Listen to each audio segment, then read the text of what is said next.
Hey guys, hope you're all doing fine today. So, I uploaded this video to my TikTok account. You can see on the left side the train is moving, leaving the trail of smoke behind, a thick trail of smoke left behind.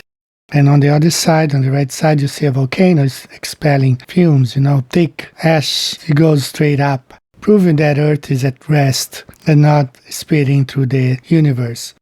The globe-believing people, they react saying that space is a vacuum and there's no friction at all. It keeps going forever. There's no friction at all. So that's the reason I'm making this video today. I want you to go ahead first and take a listen to what NASA has to say about space. Effects of the solar wind. The wind speed of a devastating Category 5 hurricane can top over 150 miles per hour, or 241 kilometers per hour. Now imagine another kind of wind with an average speed of 0.87 million miles per hour, or 1.4 million kilometers per hour. Welcome to the wind that begins in our sun and doesn't stop until after it reaches the edge of the heliosphere, the solar wind. Now imagine another kind of wind with an average speed of 0.87 million miles per hour, or 1.4 million kilometers per hour. Welcome to the wind that begins in our sun and doesn't stop until after it reaches the edge of the heliosphere, the solar wind.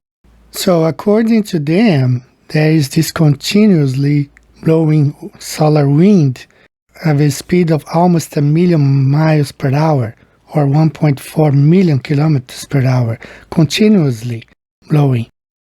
And that begs the question, what happens to all those geostationary satellites stationed at 30,000 kilometers above Earth, 20,000 miles? So what happens to all of them, all 24 of them?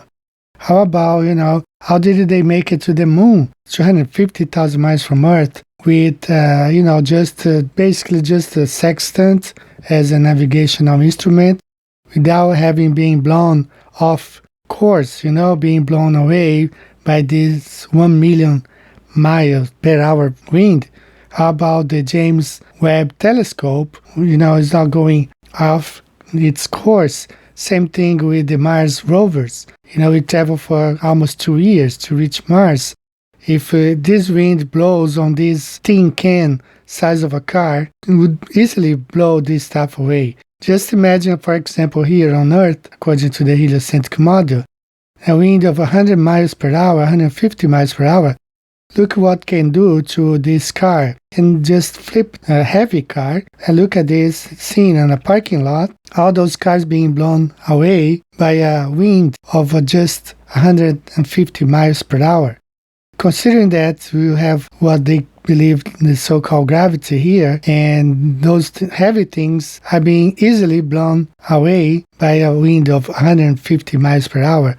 And they are telling us that in space, all those tin can satellites the size of a sofa or a car are not being blown off course to the destination, either Mars, the moon, or whatever. So how can this be possible? And Globers want to defend that space is a vacuum with nothing.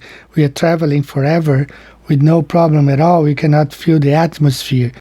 This is not the case, right? Unless they claim that Earth is protected by a dome, which is what we say it is. There's waters above, waters below. The sun, the moon, the stars are contained here within the atmosphere. So this video on NASA talking that the sun is blowing out this wind all the way to the ends of the heliocentric sphere, what they call. Welcome to the wind that begins in our sun and doesn't stop until after it reaches the edge of the heliosphere, the solar wind. It just doesn't make any sense at all, right? You cannot have a vacuum in space and all this. You cannot have this calmness of space where anything goes forever, and at the same time there's 1 million miles wind. So take a listen to what this guy has to say. Does the James Webb Space Telescope really exist?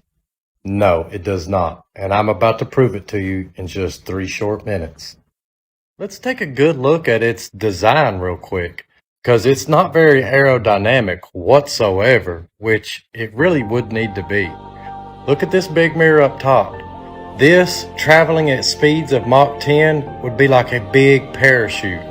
It would just be ripped right off of the rocket that's supposedly carrying it. Second of all, they want us to believe that this tiny little solar panel right here is keeping this thing powered 24/7 while it's flying through space. We can't even get an electric car to travel more than 300 miles without having to be plugged back in. And yet they're powering this thing 1,000,000 miles from Earth with this tiny little solar panel. Dang, why don't they share this technology with the rest of the world? That's aluminum foil, guys. Aluminum foil. Just a really thick version of it. Let me show you something interesting. The James Webb can orbit the sun at only traveling at 32,000 miles per hour, while Earth has to go 66,000 miles per hour to orbit the sun. All the while the sun is traveling at 500,000 miles an hour. Well, how is something going 32,000 miles an hour running circles around something going 500,000 miles an hour? None of your math adds up. As it travels through space, the solar wind reaches speeds of over 1,000,000 miles per hour.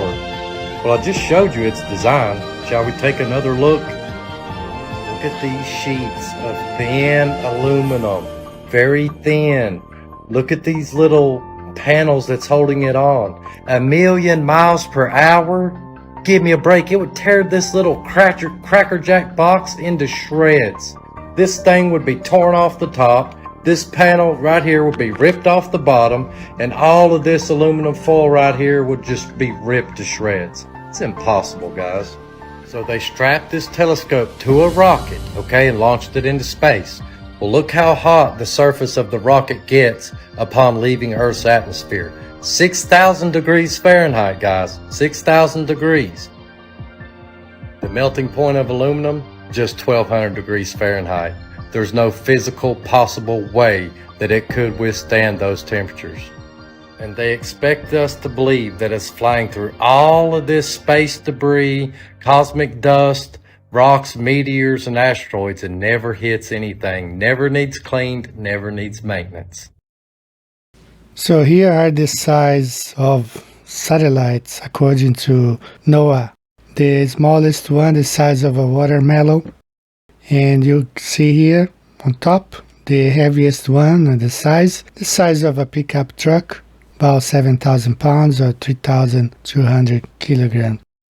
So this is nothing compared to the size of the sun, which is 400 times bigger than the size of Earth, continuously blowing those 1,000,000 miles per hour wind. Everything in space would have been blown away a long time ago. Okay, nothing would be orbiting Earth. Nothing could reach the moon, Mars, or anything like that. Alright, so just a quick video today, guys. Hope you're all doing fine. See you next time. Bye-bye. Don't waste any more time. Visit the links above now and order my book 16 Emergency Landings Proving Flat Earth. Visit my online store now and order the new enhanced Gleason's Flat Earth map. This map used to be in every school and library in the nation before NASA was created in 1958, when the maps were ordered removed. Have your Gleason's map hanging on the wall in your house where no government can take it down. Here you see it hanging on a wall in the house of the late Charles K. Johnson. Here is a quote from the book 1984 by George Orwell. Every record has been destroyed or falsified, every book rewritten, every picture has been repainted, every statue and street building has been renamed, every date has been altered, and the process is continuing day by day and minute by minute. History has stopped. Order your map now.